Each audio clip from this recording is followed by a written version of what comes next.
BCN news కి స్వాగతం. నా పేరు రేవతి. ముందుగా ముఖ్యాంశాలు.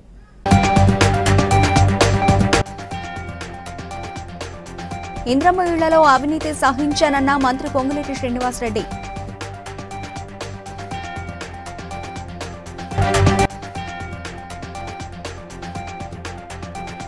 న్యాయవాదుల సంక్షేమానికి ప్రభుత్వం కట్టుబడి ఉందన్న మంత్రి శ్రీధర్ బాబు.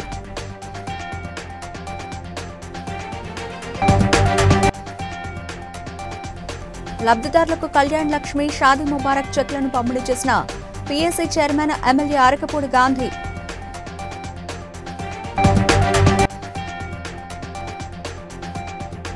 కేసీఆర్ దూరదృష్టితో ప్రాజెక్టులు కట్టారన్న మాజీ మంత్రి హరీష్ రావు.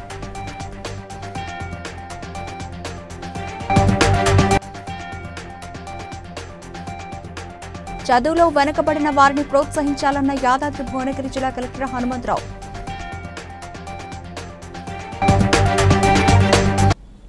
అర్హులందరికీ ఇంద్రమ్మ ఇళ్లు అందజేస్తామని మంత్రి పొంగులేటి శ్రీనివాసరెడ్డి తెలిపారు. పేదోడి ఇంటి నిర్మాణానికి 5 లక్షల రూపాయలు ఇస్తున్న ఏకైక రాష్ట్రం తెలంగాణ అని మంత్రి తెలిపారు. ఇళ్ల కేటాయింపులో చిన్న అవినీతి కూడా జరగవద్దని, అవినీతి జరిగితే తనకు చెప్పమని సూచించారు. ఏదైతే ఈనాడు సెలక్షన్ జరుగుతుందో, మీరు వెళ్ళేసరికి సెలక్షన్ లిస్టు రెడీగా ఉంటుందో, సెలక్షన్ లిస్టులో మీరు ఐడెంటిఫై చేసి తప్పు ఉందని చెప్పినా, ఈవెన్ కలెక్టర్ గారు అప్రూవ్ చేసినా దాన్ని క్యాన్సిల్ చేసేది అవుట్ రైట్ డెసిషన్ నేను తీసుకున్నా. ఎస్, ఏడిచ్చింది తప్పు ఉంది సార్, ఇతను భూమి ఉన్నోడు, ఇతను డబ్బులు ఉన్నోడు, ఇతనికి మనోళ్ళు ఏదో లోపాయకారి ఒప్పందం చేసుకొని ఇల్లు ఇచ్చారు చేస్తే మళ్ళీ మీ పేరు కూడా బయట చెప్పను. నా సెక్రటరీ చెప్పినా, నా MD చెప్పినా, నా ENC చెప్పినా, ఎవరు చెప్పినా సరే డైరెక్ట్గానే నాది ఫోకస్ ఉంటుంది. పూరెస్ట్ ఆఫ్ ది పూర్, చిన్న అవినీతి కూడా జరగకుండా 24 క్యారెట్ గోల్డ్ అంటే ఎంత దానికి మార్కెట్లో వెయిట్ ఉంటుందో అలాగా ఈ హౌసింగ్ డిపార్ట్మెంట్కి మీరు ఒక మంచి పేరు తెచ్చే విధంగా. హైదరాబాద్ లక్కడికాపూర్లో ఓ హోటల్లో జరిగిన advocates mutual aided cooperative society silver Jubilee వేడుకల్లో ఎమ్మెల్యేలు కాలేరు వెంకటేష్, మధుసూదన్ రెడ్డిలతో కలిసి మంత్రి శ్రీధర్ బాబు పాల్గొన్నారు. న్యాయవాదుల సంక్షేమానికి తమ ప్రభుత్వం కట్టుబడి ఉందని మంత్రి అన్నారు. తాను 3 ఏళ్లు న్యాయవాదిగా ప్రాక్టీస్ చేశానని, యాక్సిడెంటల్ గా రాజకీయాలకు వచ్చానన్నారు. సాంకేతిక పరిజ్ఞానాన్ని న్యాయవాదులు అందిపుచ్చుకోవాలని మంత్రి సూచించారు. అనేక సందర్భాల్లో ఈ సొసైటీకి సంబంధించిన అంశాలు వచ్చే వరకు అనేక సందర్భాల్లో నేను అడ్వకేట్ కనుక ఈరోజు లా మినిస్టర్గా ఉన్న గౌరవ ముఖ్యమంత్రి గారు మొన్న ఈ మధ్యలో అడ్వకేట్స్ వెల్ఫేర్ సొసైటీకి సంబంధించి ఫండ్ సంబంధించిన 100 రూపాయల నుంచి 250 రూపాయల వరకు పెంచినాం. So we took suggestions from our advocate fraternity by our young friends like Madhusudan Reddy garu, అదేవిధంగా మా వెంకటేష్ గౌడ్ గారి దగ్గర రికమెండేషన్స్ కూడా తీసుకోవడం జరిగింది.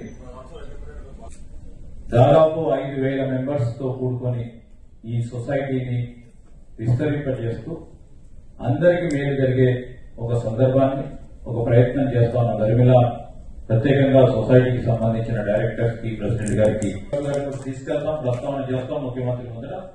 దీనికి సంబంధించి ఎట్టి పరిస్థితుల్లో అడ్వకేట్స్ కానీ ఇంకా అటువైపు a tribute to all the directors and all the founding directors is a great occasion.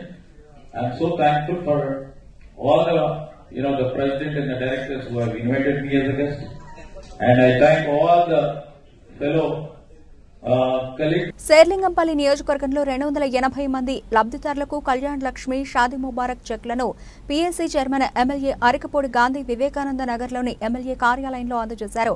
ఈ సందర్భంగా ఆయన మాట్లాడుతూ పేద మధ్యతరగతి కుటుంబాలకు చేయూతనివ్వాలని ఏర్పాటు చేసినటువంటి ఈ పథకం ద్వారా లబ్ధిదారులకు చెక్లు పంపిణీ చేయడం జరిగిందన్నారు. ముఖ్యమంత్రి రేవంత్ రెడ్డి శేర్లింగంపల్లి అభివృద్ధి కోసం 1,650 కోట్ల రూపాయలు కేటాయించారని తెలిపారు. ఒక ఆడపిల్ల పెళ్లి చేయాలంటే నానా ఇబ్బందులు పడి రకరకాలుగా ఇబ్బందులు పడుతున్నటువంటి పరిస్థితుల్లో కళ్యాణ్ లక్ష్మి, షాదీ ముబారక్ అనే కార్యక్రమం తీసుకొచ్చి ఆ పేద కుటుంబాలను ఆదుకునే కార్యక్రమం జరుగుతున్న విషయం. గత 3 రోజులుగా శేర్లింగపల్లి మండలంలో 220, కుక్కడిపల్లి మండలంలో నిరంతరం కొనసాగుతూ ఉంది. నిజమైన పేదవాళ్ళు, మధ్యతరగతి కుటుంబాలు అన్నీ కూడా ఈ అవకాశాలు మైనార్టీ సోదరులు అందరూ కూడా చక్కగా వాడుకుంటున్నారు. ఈ పథకం పట్ల సంతోషం వ్యక్తం చేస్తున్నారు. గతంలో కొంత లేట్ అయినప్పటికీ కూడా ఇప్పుడు వేగవంతం చేసి ఏ మంత్కి ఆ మంత్ క్లియర్ చేసే కార్యక్రమాన్ని కూడా చేయబోతున్నారు. ముఖ్యమంత్రి గారు కూడా పేద కుటుంబాల్లో సంతోషం చూడాలా, పేదవాళ్ళని రాజకీయాలు శాశ్వతం కాదు, ప్రజలు నీళ్లు శాశ్వతమని కేసీఆర్ అన్నారని మాజీ మంత్రి హరీష్ రావు తెలిపారు. మల్లన్న సాగర్ కట్టేటప్పుడు భూసేకరణకు ఎంతో ఇబ్బంది అవుతుందని అంటే ఇప్పుడు కొందరు ఇబ్బంది పడతారేమో కానీ లక్షల మందికి మేలు జరుగుద్ది అని కేసీఆర్ అన్నారని, కాళేశ్వరం కూలిపోయిందని అబద్ధాలు ఆడుతున్న రేవంత్ రెడ్డి ఇప్పుడు మల్లన్న సాగర్ నుండి 20 టీఎంసీల నీళ్లు హైదరాబాద్కు తీసుకురావడానికి టెండర్లను పిలుస్తున్నాడని విమర్శించారు. ఇక మనోళ్ళేమో కేసీఆర్ గారేమో దూరదృష్టితోని తెలంగాణకు రేపు హైదరాబాద్ దగ్గర ఉంటుంది, పారిశ్రామిక అవసరాలు ఉంటాయి, హైదరాబాద్ పెరుగుతుంది, రేపు త్రాగునీరు అవసరమని ఒక 50 టీఎంసీల రిజర్వాయర్ కట్టిండు. నిజానికి నేను ఆ జిల్లా మంత్రిని, నేను 1-2 సార్లు మాట్లాడినా, సార్ ల్యాండ్ ఎక్విజిషన్ బాగా ఇబ్బంది అవుతుంది, రైతులతో ప్రెజర్ వస్తుందంటే వారు ఒక మాట అన్నారు, హరీష్ కొద్దిమంది కుటుంబాలు నష్టపోతాయేమో, ఇప్పుడు కొద్దిగా కష్టమైతుందేమో, కానీ రేపటి లక్షల వేల కుటుంబాలు బతుకుతాయి, రేపటి తెలంగాణకు ఇది జీవధార అవుతుంది, మల్ల గట్టలేము, కష్టమైనా సరే రేపు మనం రాజకీయాలు శాశ్వతం కాదు, ప్రజలు శాశ్వతం, నీళ్లు శాశ్వతం, ఇది హైదరాబాద్ దగ్గరగా ఉంది, 50 టీఎంసీ రిజర్వాయర్ కట్టాలని చెప్పి పట్టుబట్టి ఆయన గారు ఆ రిజర్వాయర్ ని కట్టించారు. ఇవాళ అదే వరమైంది కదా. ఇవాళ రేవంత్ రెడ్డి ఇంతగానే ఏమెగురుతుండు, కాళేశ్వరం కూలిందని ఒక దిక్కు అంటాడు, మల్లన్న సాగర్ నుంచి హైదరాబాద్ కు 20 టీఎంసీల నీళ్లు తెస్తా అని 6,000 కోట్లతో టెండర్లు పిలిచిండు. మరి కాళేశ్వరమే కూల్తే నువ్వు మల్లన్న సాగర్కి వెళ్ళి 20 టీఎంసీల నీళ్లు ఈ హైదరాబాద్ కు మంచి నీళ్లు మూసి శుద్ధి చేయడానికి ఎక్కడి నుంచి తెస్తావో సమాధానం చెప్పాలి మిస్టర్ రేవంత్ రెడ్డి. యాదాద్రి భువనగిరి జిల్లా సంస్థాన్ నారాయణపురంలో ఎస్సీ బాలుర వసతి గృహంలో 10వ తరగతిలో చదువుల వెనుకబడిన సేరిగూడ గ్రామానికి చెందిన భరత్ చంద్రాచారిని పరీక్షల సమయంలో స్కాలర్షిప్ సాయంగా 5,000 రూపాయల నగదు 2 నెలలుగా అందించి కలెక్టర్ హనుమంతరావు ప్రోత్సహించారు. నేడు 10వ తరగతిలో 73%తో భరత్ చంద్రాచారి పాస్ అవడంతో తన స్వగ్రామానికి కలెక్టర్ వెళ్లి భరత్ చంద్రాచారి వారి తల్లిని సన్మానించి భవిష్యత్తులో తాను స్థిరపడే వరకు ప్రోత్సహిస్తానని తెలిపారు. ఉన్నటువంటి పరిస్థితి, అంత పేదరికం నుంచి భరత్ కష్టపడి, అంటే నిజానికి చదువుకునే వ్యక్తులకి పేదరికం అడ్డంకి కాదు, ఎన్ని కష్టాలు వచ్చినా మంచి ఫలితాలు సాధిస్తారనడానికి భరత్ చంద్రాచారి ఒక గొప్ప ఉదాహరణ. ఎందుకంటే స్కూల్లోకి పోయినటువంటి అటెండెన్స్ పర్సెంటేజ్ కూడా తక్కువ ఉంది, కానీ ఒక ఆత్మ విశ్వాసం, దృఢ సంకల్పం ఉంటే దేనైనా జయించవచ్చు అనేటువంటి పరిస్థితి ఉంది. కానీ 73% వచ్చింది. ఏదో బొటాబొట్టి మార్కులతో పాస్ కావటం కాదు, ఒక సబ్జెక్ట్ జాయిన్ చేస్తే అక్కడ కొద్దిగా ఇన్కన్వీనియంట్ ఉంది, ఇంటి దగ్గర చదువుకుంటాను రావడం జరిగింది. పాలిటెక్నిక్ కూడా ప్రిపేర్ అవుతున్నాడు. సో పాలిటెక్నిక్ రావడానికి అన్ని శాయశక్తిలో ప్రయత్నిస్తున్నాడు. డెఫినెట్ గా పాలిటెక్నిక్ లో సీట్ వస్తుందని భావిస్తాం. లేని పక్షం వాటి సబ్ ఇన్స్పెక్టర్ గానీ, డిఎస్పీ గానీ, ఇంకా భవిష్యత్తులో ఇంకా ఆయనకి సంకల్పం ఉంటే సివిల్ సర్వీసెస్ రాసి ఐపీఎస్ కూడా అన్ని విధాలుగా జిల్లా కలెక్టర్ గా తన జీవితంలో ఎదిగేంత వరకు కూడా సహాయపడతానని సందర్భంగా తెలియజేస్తూ మరొకసారి భరత్ కి మనస్ఫూర్తిగా అభినందన తెలియజేస్తూ, కంగ్రాచులేషన్ తెలియజేస్తూ మనందరం కూడా భరత్ని దీవిద్దాం. అతని యొక్క భవిష్యత్తుకు మనందరం కూడా ప్రే చేద్దాం. Thank you. పహల్గామ్ ఉగ్రదాడిలో మరణించిన వారికి శ్రద్ధాంజలి ఘటిస్తూ ఈ ఆదివారం సాయంత్రం కొవ్వొత్తుల ర్యాలీ నిర్వహిస్తున్నట్లు శివాజీ యువజన భక్త మండలి నిర్వాహకులు తెలిపారు. హనుమకొండ ప్రెస్ క్లబ్లో విలేకరుల సమావేశంలో వారు మాట్లాడుతూ పహల్గామ్ దాడిలో మరణించిన వారికి శ్రద్ధాంజలి ఘటించడంలో భాగంగా కొవ్వొత్తుల ర్యాలీ నిర్వహిస్తున్నామని, నగర ప్రజలు పెద్ద సంఖ్యలో పాల్గొని విజయవంతం చేయాలని కోరారు. నా పేరు భాస్కర్ రెడ్డి అండి. పట్ల మాది శివాజీ యువజన భక్త మండలి, అంబేద్కర్ సర్కిల్, హనుమకొండ. సో గత 46 సంవత్సరాల నుంచి మా శివాజీ యువజన భక్త మండలి తరఫున గణేశుని నిమజ్జనాలు జరుపుతూ ఉన్నాము. ఈ శివాజీ అనే బ్యానర్ కూడా జరుపుతూ ఉన్నాము. ఈ రోజున పెట్టినటువంటి ప్రెస్ మీట్కి గల కారణం పహల్గామ్ జమ్మూ కాశ్మీర్ ఉగ్రదాడి మేము ఈ ర్యాలీని నిర్వహిస్తున్నాము. ఈ ర్యాలీలో జాతి, కుల, మత, రాజకీయాలకు అతీతంగా నగర ప్రజలందరూ కూడా కలిసి రావాల్సిందిగా తెలుపుతున్నాము. కులగణనను కేంద్ర ప్రభుత్వం ప్రకటించిన సందర్భంగా చాంద్రాయణగుట్ట నియోజకవర్గ ఇన్ఛార్జ్ బోయే నాగేష్ ఆధ్వర్యంలో చాంద్రాయణగుట్ట చౌరస్తా వద్ద ముఖ్యమంత్రి రేవంత్ రెడ్డి, మంత్రి పొన్నం ప్రభాకర్, పీసీసీ అధ్యక్షులు మహేష్ కుమార్ గౌడ్ చిత్రపటానికి పాలాభిషేకం చేశారు. ఈ సందర్భంగా పలువురు మాట్లాడుతూ రాష్ట్రంలో మొట్టమొదటిసారిగా బీసీ కులగణనను నిర్వహించడం గర్వంగా ఉందన్నారు. రాహుల్ గాంధీ సోనియా గాంధీ పొన్నం ప్రభాకర్ నాయకత్వం, పొన్నం ప్రభాకర్ గారి నాయకత్వం. నా పేరు Venkatesh Mudraj, PCC secretary state. కొద్ది రోజుల క్రితం రాహుల్ గాంధీ గారు దేశ ప్రజలను ఉద్దేశించి జిస్కి జిత్తి ఆబాదీ ఉత్ని ఉస్కి ఇస్సేదారి అని ఒక నినాదం తీసిండు. అది దేశ ప్రజలంతా ఎస్సీ, ఎస్టీ, మైనార్టీ, బీసీలు వాళ్ళ జనాభా అనుగుణంగా వారికి రాజ్యాధికారం కావాలని, వాళ్ళకు అన్ని విధాల సౌకర్యాలు ఏర్పడాలని అతని కోరిక. అది చూసి దేశంలో వస్తున్న మార్పులను చూసి బీజేపీ వాళ్ళు ఒక్కసారి హైరాణ అయ్యి వాళ్ళు కూడా పార్లమెంట్లో మొన్న బిల్ పెడతామని అనౌన్స్ చేశారు. ఇది రాజీవ్ గాంధీ గారి మా కాంగ్రెస్ ప్రభుత్వం విజయమని, ఇది కాంగ్రెస్ నాయకులందరి విజయమని, మా మహేష్ కుమార్ గౌడ్, రేవంత్ రెడ్డి గారు వీళ్ళందరి విజయమని అనుకుంటున్నాం. Thank you. అకాల వర్షాలతో చేతికొచ్చిన పంట వరదల్లో కొట్టుకుపోయింది. జయశంకర్ భూపాలపల్లి జిల్లా మహదేవ్పూర్ మండలం ధాన్యం కొనుగోలు కేంద్రంలో రైతులు వడ్లు విక్రయానికి భారీగా తీసుకొచ్చారు. కాంటాలు ఆలస్యం అవడంతో ఒక్కసారిగా వచ్చిన వానకు ధాన్యం కొట్టుకుపోయింది. చేతికొచ్చిన పంట బురదపాలు కావడంతో రైతులు కన్నీళ్లు పెట్టుకున్నారు.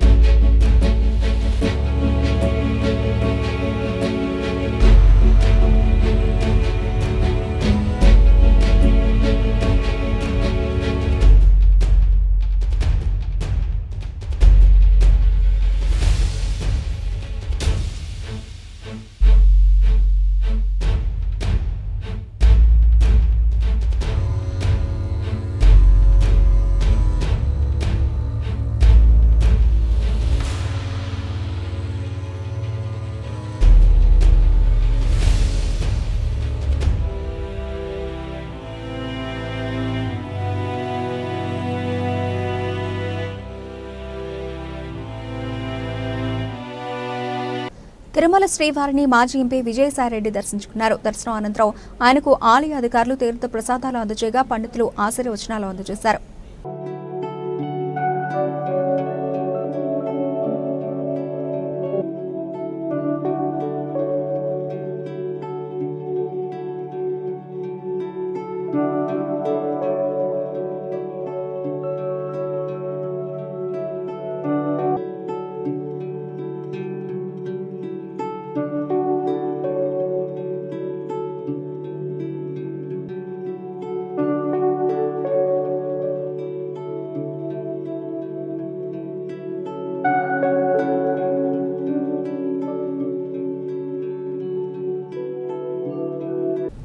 కరీంనగర్లో నిర్వహించిన జర్నలిస్ట్ దినోత్సవం వేడుకలో వికాస్ ప్రముఖ్ జిన్నా సత్యనారాయణ రెడ్డి వక్తగా హాజరై మాట్లాడుతూ నారద మహర్షి విశ్వంలోని అన్ని లోకాలు సంచరించి సమాచారం రంగాన్ని వికసింపజేశారని పేర్కొన్నారు. నారద మహర్షిని మొట్టమొదటి పాత్రికేయుడిగా పరిగణిస్తూ ప్రతి సంవత్సరం నారద జయంతిని ప్రపంచ పాత్రికేయ దినోత్సవంగా జరుపుకుంటున్నామని తెలిపారు. ప్రజాస్వామ్యంలో మీడియా రంగానికి 4వ స్తంభం అనే ఒక విశిష్ట గుర్తింపు ఉందన్నారు. ప్రపంచంలో మొట్టమొదటి పాత్రికేయుడు నారద మహర్షి యొక్క జన్మదినాన్ని పురస్కరించుకుని వైశాఖ బహుళ పాడ్యమి రోజున వారి జన్మదినం, ఇక్కడ ఉన్నటువంటి అవసరాల దృష్ట్యా ఈరోజు కార్యక్రమం సమాచార భారతి ఏర్పాటు చేయడం జరిగింది. దీనికి కరీంనగర్లో ఉన్నటువంటి పాత్రికేయులు, print media, electronic media, social media రావడం చాలా సంతోషకరమైన విషయం. అందరూ ఆనందంగా పాల్గొని మంచి ఆలోచనతో ఈ దేశ అభివృద్ధిలో ప్రింట్ మీడియా, ఎలక్ట్రానిక్ మీడియా యొక్క గొప్పతనాన్ని గుర్తించి సమాజాన్ని పరివర్తన చేయడం కొరకు, మంచి మార్గంలో యువతను తీసుకెళ్లడానికి కొరకు అందరూ సన్నద్ధులైనటువంటి విషయం నాకు కనబడింది. ఇక్కడికి వచ్చినటువంటి పాత్రికేయ మిత్రులందరికీ కూడా ధన్యవాదాలు చెప్తున్నాను. అదేవిధంగా నారద మహర్షి యొక్క పుట్టినరోజు సందర్భంగా శుభాకాంక్షలు తెలియజేస్తున్నాను. ఈ కార్యక్రమాలు నిరంతరం సమాచార భారతి నిర్వహిస్తూనే రాబోయేటువంటి electronic media, print media, social media, తర్వాత ఈ డిజిటల్ మీడియా కార్మికులందరినీ కూడా చైతన్యపరుస్తారు ఇదే విధంగా అని కోరుకుంటున్నాను. ఇలాంటి మంచి కార్యక్రమాలు మున్ముందు కూడా సంవత్సరంలో 2-3 నిర్వహిస్తూ మన యొక్క సమాచార మిత్రులందరినీ కూడా ముందుకు తీసుకెళ్లే ప్రయత్నం సమాచార భారతి చేస్తుందని. భూపాలపల్లి జిల్లా వ్యాప్తంగా ఈదురుగాలులు బీభత్సం సృష్టించింది. వర్షంతో రోడ్లపై చెట్లతో పాటు విద్యుత్ స్తంభాలు నేలకొరిగాయి. మామిడి తోటలలో బలమైన గాలులకు మామిడి కాయలు రాలిపోయాయి. ఇళ్లపై ఉన్న రేకులు ధ్వంసం అయ్యాయి. అకాల వర్షానికి పంట నష్టం వాటిల్లింది.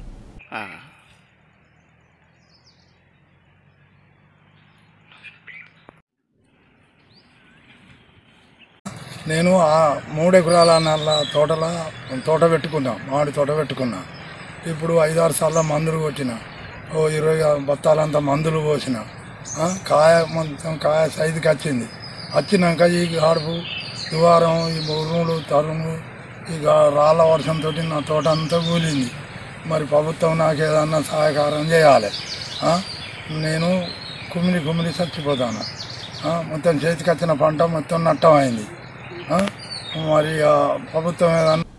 అంతర్జాతీయ కార్మికుల దినోత్సవం సందర్భంగా శ్రీకాళహస్తి నియోజకవర్గ జనసేన పార్టీ ఇన్ఛార్జి శ్రీమతి వినుతకోట రేణుగుంట మేజర్ గ్రామ పంచాయతీలో పారిశుధ్య కార్మికులతో కలిసి చెత్త క్లీనింగ్ పాల్గొన్నారు.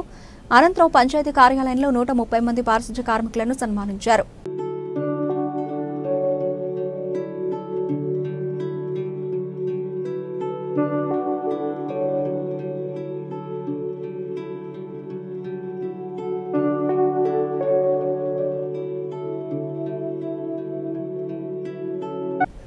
తిరుమల శ్రీవారిని ప్రముఖ సింగర్ ఉషా ఉదయం నైవేద్య విరామ సమయంలో కుటుంబ సమేతంగా దర్శించుకున్నారు.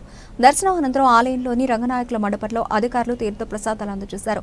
పండితులు ఆశీర్వచనాలు అందజేశారు.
శ్రీకాళహస్తి మాజీ శాసనసభ్యులు ఎస్సీవీ నాయుడు జన్మదినాన్ని పురస్కరించుకుని ఎస్సీవీ యూత్ ఆధ్వర్యంలో అన్నదానం నిర్వహించారు. అన్నదాన కార్యక్రమాన్ని టీడీపీ యువ నాయకులు ఎస్సీవీ దిలీప్ కుమార్, సత్రవాడ ప్రవీణ్ కుమార్ ప్రారంభించారు.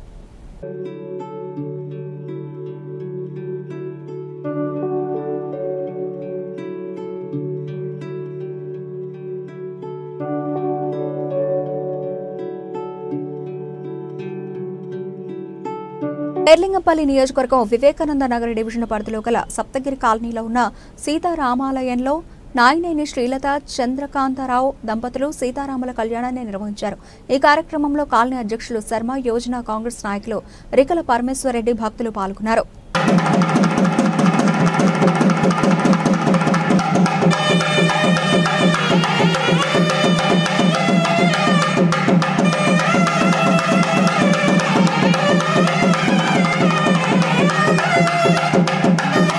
తూర్పుగోదావరి జిల్లా రంగంపేట మండల పరిషత్ కార్యాలయంలో సమాచార హక్కు చట్టం బోర్డులను ఓ మూలన పడేశారు. దీన్ని బట్టి చట్టం అంటే అధికారులకు ఎంత నిర్లక్ష్యమో అర్థమవుతుంది.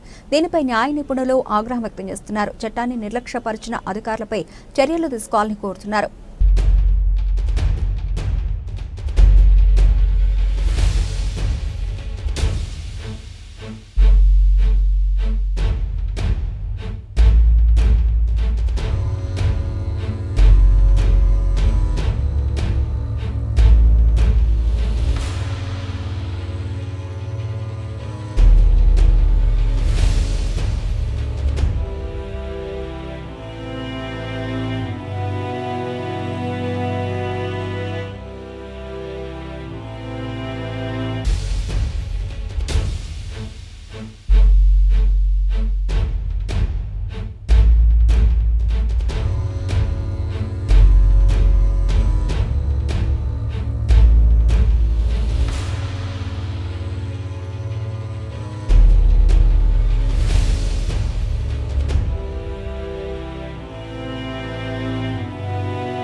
మేడ్చల్ కుతుబ్లాపూర్ పరిధిలోని గాజుల రామారావు హెచ్ఏఎల్ కాలనీలో పలు ఇళ్లను అక్రమ నిర్మాణాలంటూ రెవెన్యూ అధికారులు కూల్చివేశారు. దీంతో ఘర్షణ వాతావరణం ఏర్పడింది.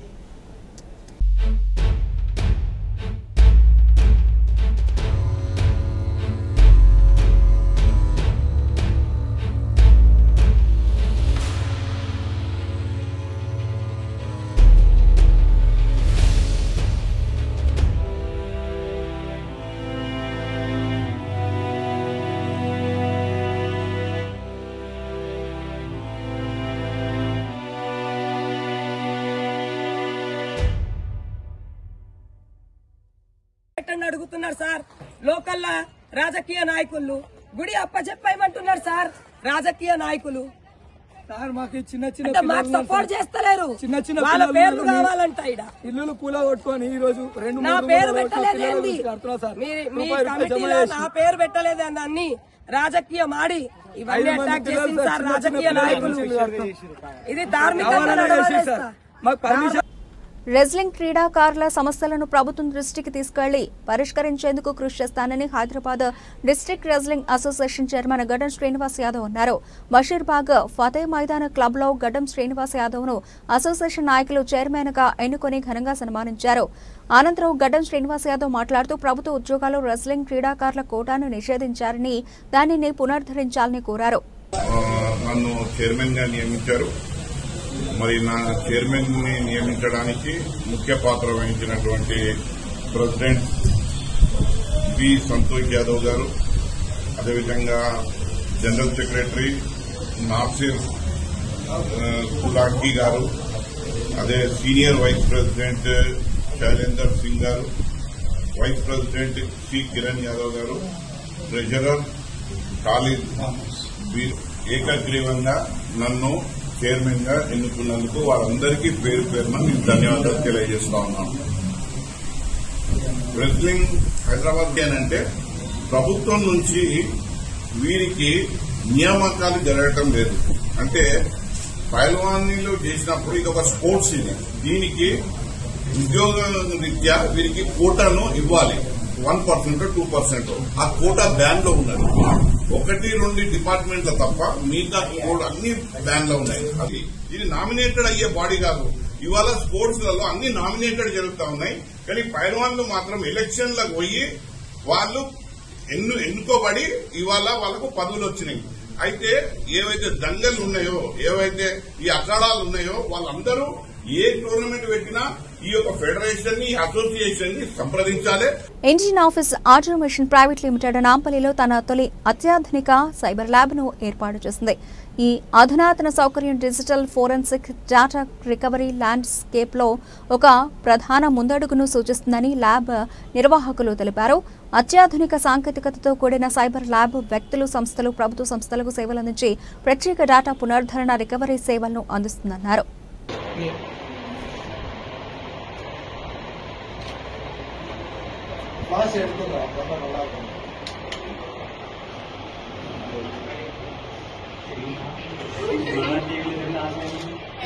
Old company involved in digital forensic services, and we are servicing exclusively the law enforcement agencies till 2025, and now we are coming up with our services to offer for private sectors also. First service we start is to have an exclusive state-of-the-art facility for data recovery. We'll be able to retrieve data from that, and that is our service which we are trying to offer right now.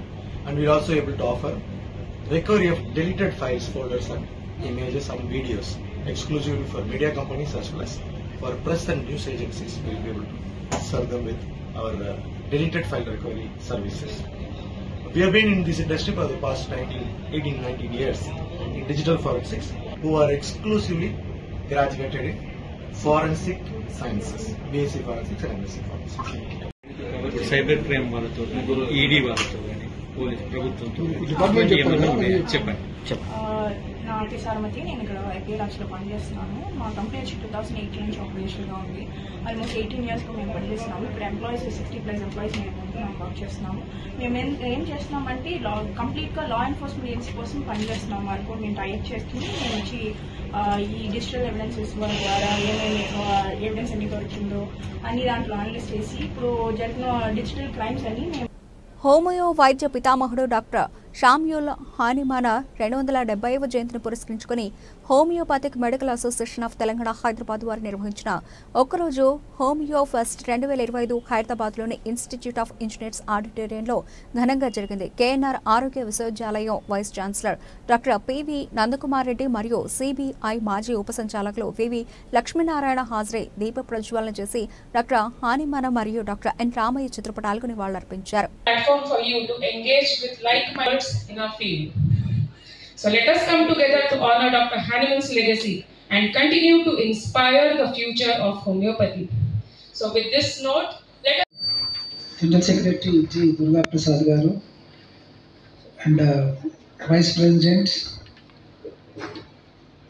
your Additional Director Dr. Lingaraj Garu, Vice President Sir Srinivas Gupta Garu, Dr. Madhu Varanasi Garu and other dignitaries of the dais and on the dais, and my dear faculty members and the students. It is really to be honored here with your this Homeo Fest of 2025 and this commemorative. So this is into any complexes you can interact with the allopathy doctors also can interact with your homeopathy people also. That interaction should be there whenever you have such a huge CME programs. So all the best for your these programs, and from university side also we are planning to conduct zonal CME, especially congratulate former students and ex-professors who have been taking so much care for your education, and they are inspiring you and involving you in this to get innovation in your subject. Thank you very much once again. Thank you. వార్తలు ముగించే ముందు ముఖ్యాంశాలు మరోసారి.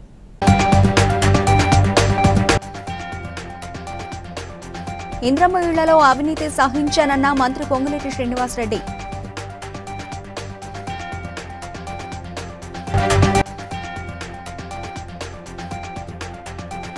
న్యాయవాదుల సంక్షేమానికి ప్రభుత్వం కట్టుబడి ఉందన్న మంత్రి శ్రీధర్ బాబు.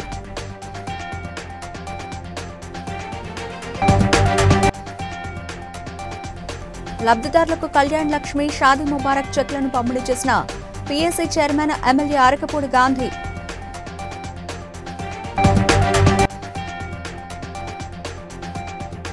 కేసీఆర్ దూరదృష్టితో ప్రాజెక్టులు కట్టారన్న మాజీ మంత్రి హరీష్ రావు.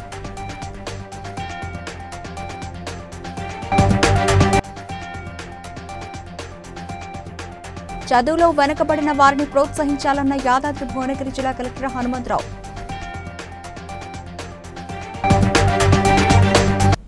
BCN న్యూస్ ఇంతటితో సమాప్తం. మరో బులెటిన్తో మళ్ళీ కలుద్దాం.